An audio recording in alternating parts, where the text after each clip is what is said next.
Okay, here we go.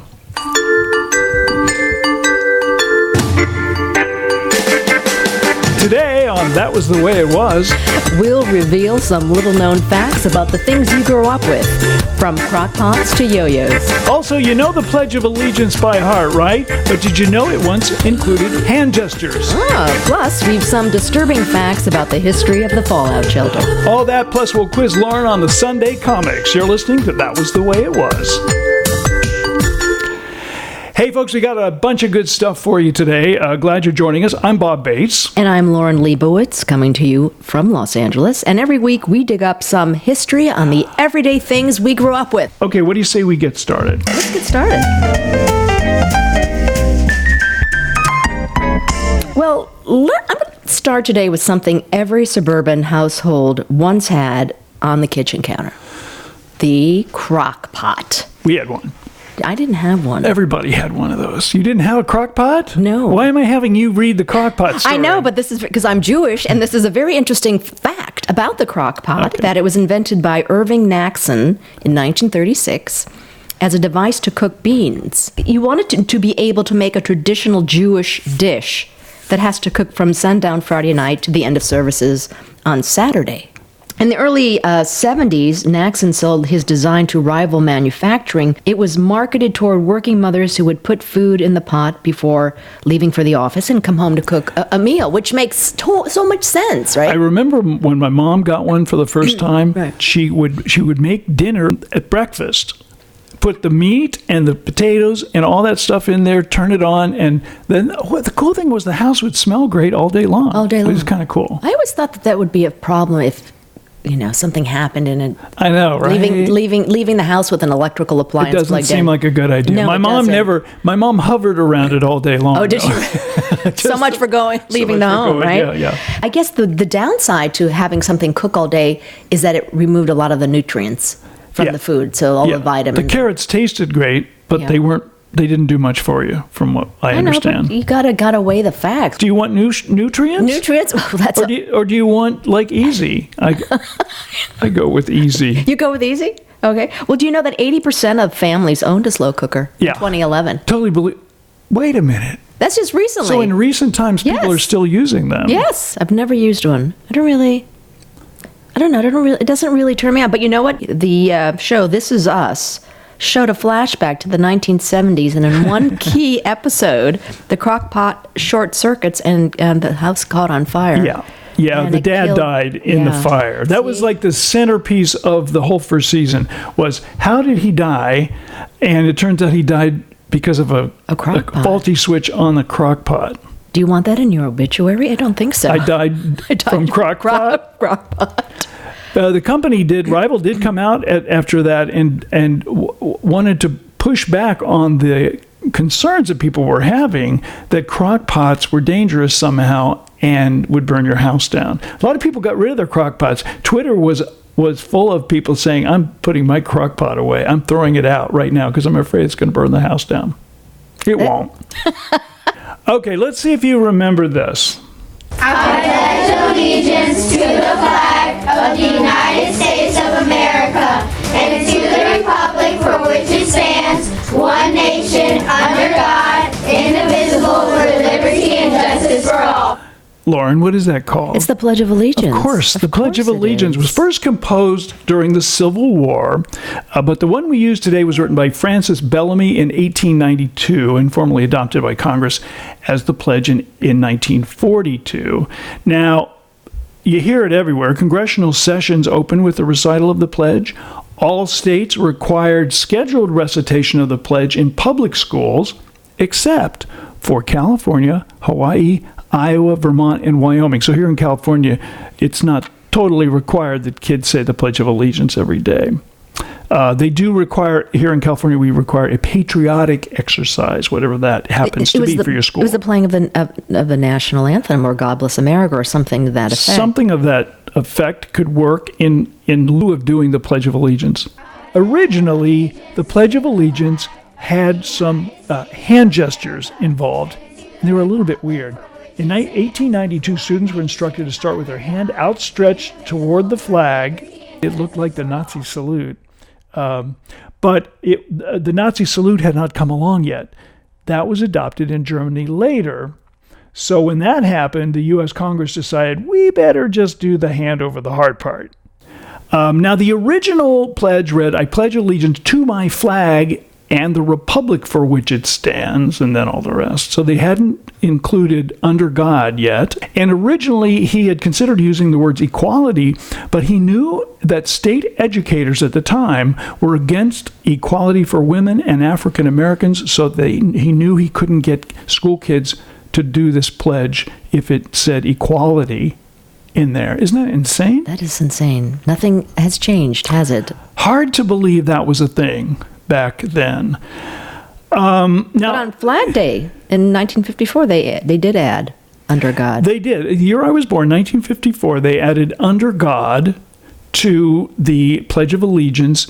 Why, you ask? Some suggest that maybe it had something to do with they were trying to set us apart from the atheist nations of the world, to show that we were a Christian society. As a kid, we said it up until maybe fourth grade, and then over the intercom, the entire school heard the That's right. the anthem. It came over the loudspeaker, and everybody had to stand, and then you placed your right hand over your heart, and then you heard this Star-Spangled Banner. Star-Spangled Banner. Right. The reciting of the Pledge of Allegiance went out by high school, but they did play the national anthem every morning over the loudspeaker. And then the principal came on to say something. About our school play this week. Today, be sure and buy your tickets in the main office. Support the parent league. Gosh, I completely forgot about that. That's why I'm here, Bob. That's why I'm here to help. The Pledge of Allegiance actually has been set to music a number of times, originally by a guy named Irving Caesar, who was a composer. Here's an example of one of those songs made from the Pledge of Allegiance. See if you like it. Of the United States of America,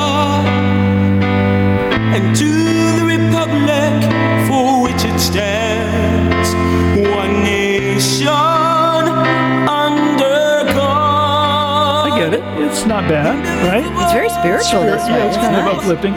Now, it slows the thing down a lot. It does. I mean, obviously, it takes a little more work to get all the way through the Pledge of Allegiance. Look, it's very patriotic. Yeah, I could do it in 15 seconds if it didn't have music with it. There was some controversy about the Pledge of Allegiance, of course. And the "under God" thing was one of the main problems. In 2006, a federal district court in Florida ordered a school district to pay $32,500 to a student who chose not to say the pledge and was ridiculed and called unpatriotic by a teacher. That's pretty... Well, look where we are with in the National Football League when Colin Kaepernick from the San Francisco 49ers refused to stand for the national anthem.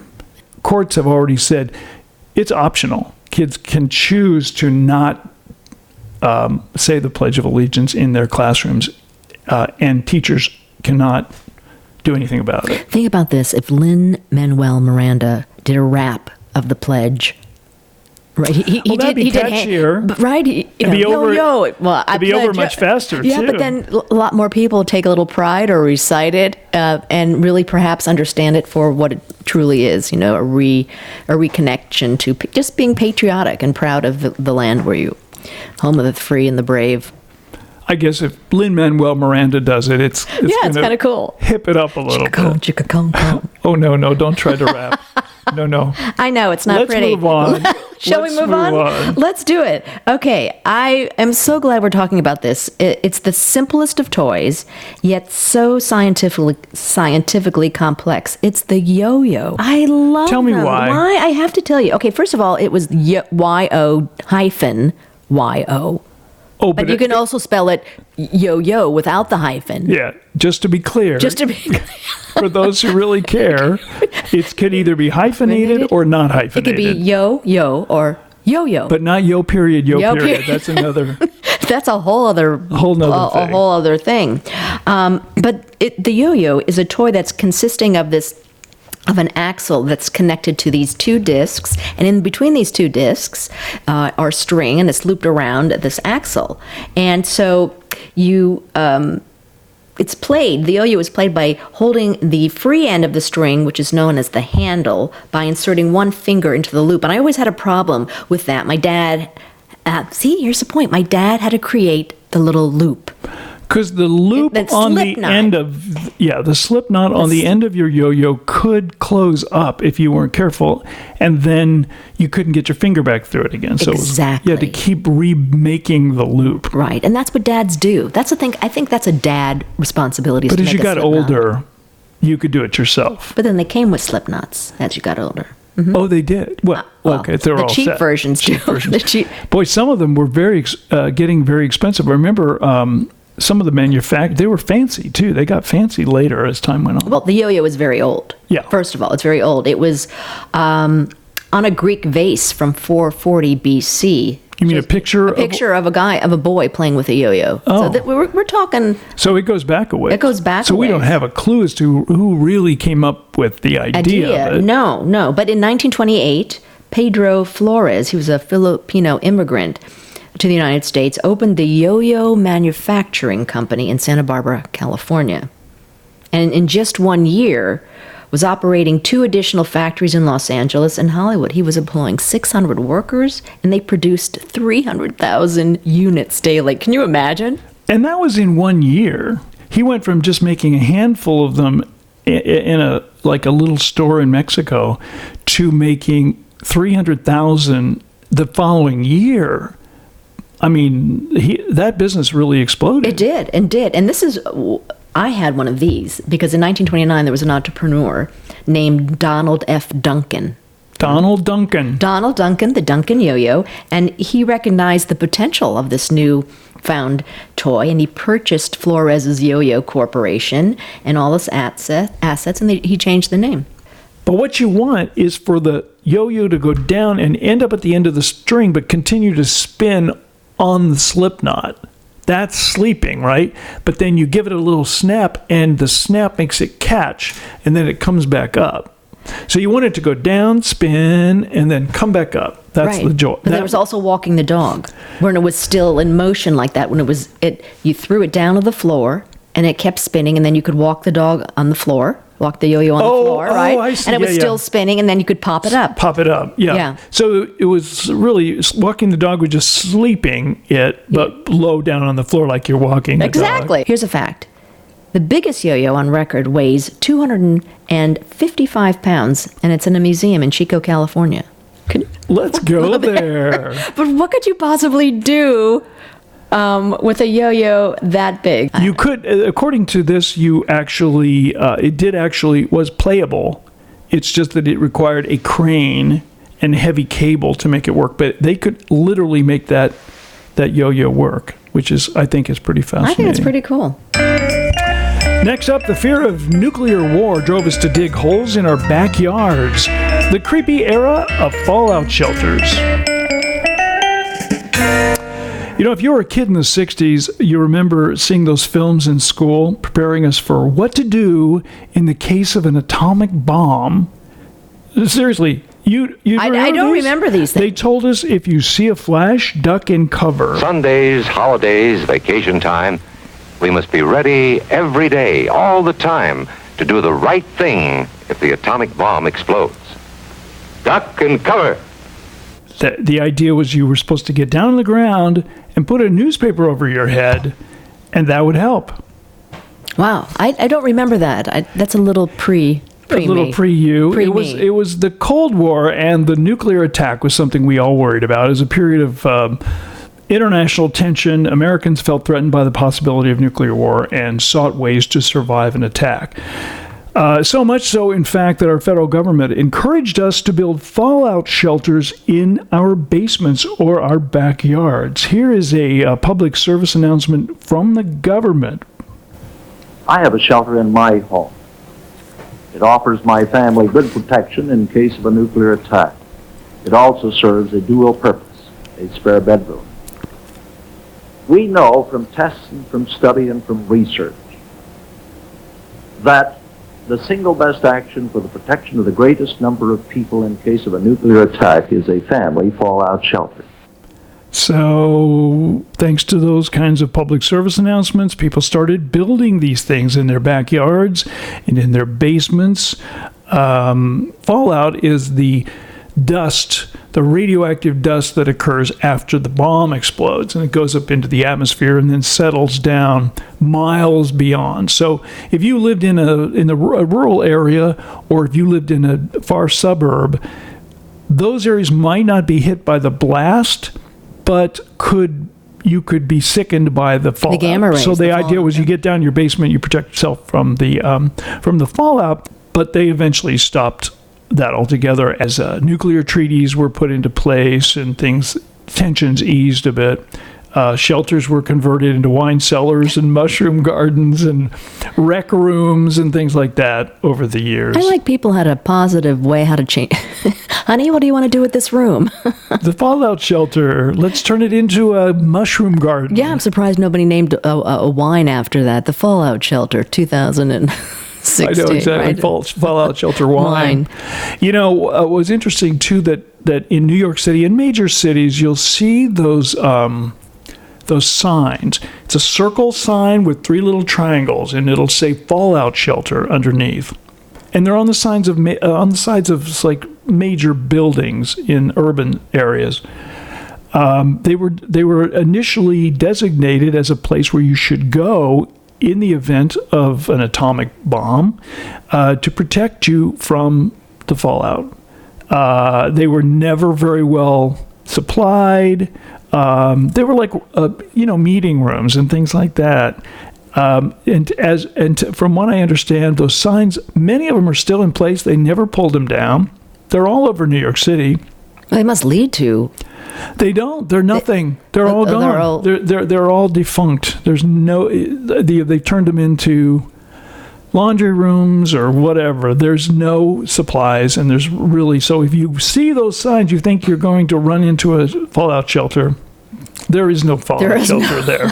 It says fallout shelter. You're on your own. Although we're a country that doesn't do much of this, other countries do. Germany has protected shelters for 3% of its population. Austria, 30%. Finland, 70%.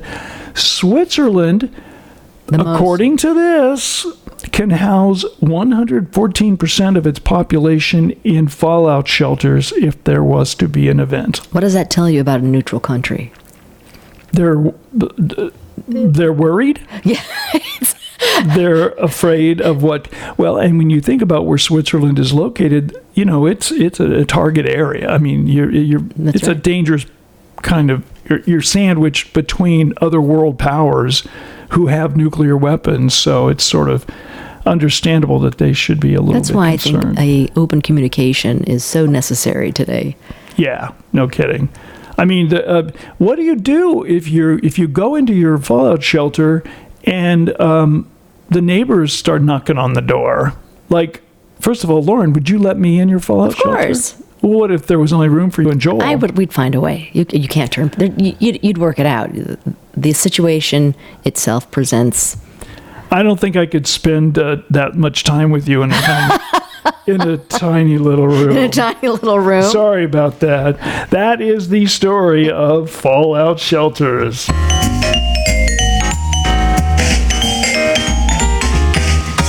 So back when we were kids, people got the newspaper delivered to their homes daily, and on Sunday it was even better because the kids went straight for one particular section published in full color. What was it, Lauren? It was the comics. Of course, it was the comics. Of course. Your favorite part of the Sunday paper. The only part of the Sunday paper. So finally today we're going to quiz you on the Sunday comics. I'll read a description. As soon as you know the name of the comic strip, yell it out, okay? All right. Are you ready? Let's get started. This one takes place in Riverdale, featuring the lives of high school friends. Archie. That's right. This one features the adventures of millionaires Bruce Wayne and his Little Richie. and assistant Dick Grayson. Little Richie. What the hell is that? No, that's Batman. Yes, of course, it's Batman. This comic shows us the everyday lives of a group of suburban children centered around a boy who wears a yellow zigzag shirt created by Charles Schulz. Oh, Peanuts. Characters. This comic is named after its title character, created by Hank Ketchum in 1951. It's about a mischievous boy who always is driving his neighbor, Mr. Dennis the Menace. Yes. Okay, very good so far. This one debuted in 1950, created by Mort Walker. It's set on a fictional U.S. Army post, Camp Swampy. Oh, Sergeant. Features the adventures of a Private Bailey. Yeah, Bailey. Sergeant Bailey. No. Peter Bailey. Beetle Bailey. Beetle Bailey, gee. This comic strip debuted in 1929. The main character is a sailor who derives strength from eating canned spinach. Popeye. This one came along much later, in 1976. It's the low-key adventures of a lazy, food-obsessed cat. The yellow, cantankerous feline is the title character. Oh, didn't they do commercials on him? Garfield. I needed a lifeline, Bob. Come on. Finally, this guy first appeared in newspapers in 1939, created by Jerry Siegel and Joel Shuster. It's about a boy who grew up on a farm and went on to become a newspaper man at the Daily Planet. His superpowers included Superman. super strength. There you go. Got saved by the Congratulations. Thank you. I'd like to accept this award. Thank you. All right, so you got How many did I 3 get? wrong. You got Out 3. of 10? It was a 10? It was 8. So 5 out of 8. Not bad. Not bad. You know what the colored comics were best used for? What?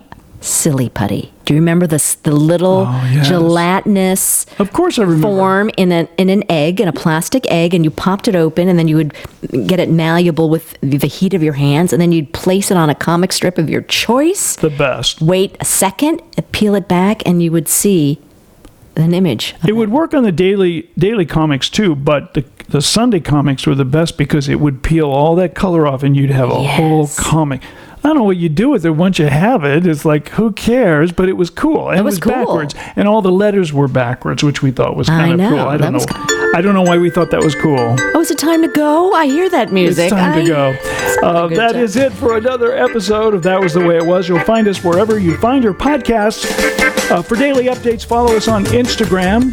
Lauren, where should people go if they want to listen online? Yes. Or send us a message? Exactly. Where do you go? That was thewayitwas.com. That was thewayitwas.com. The 3 W's. That was the way it was. All right, folks, thanks for listening. We'll see you next time. Bye-bye.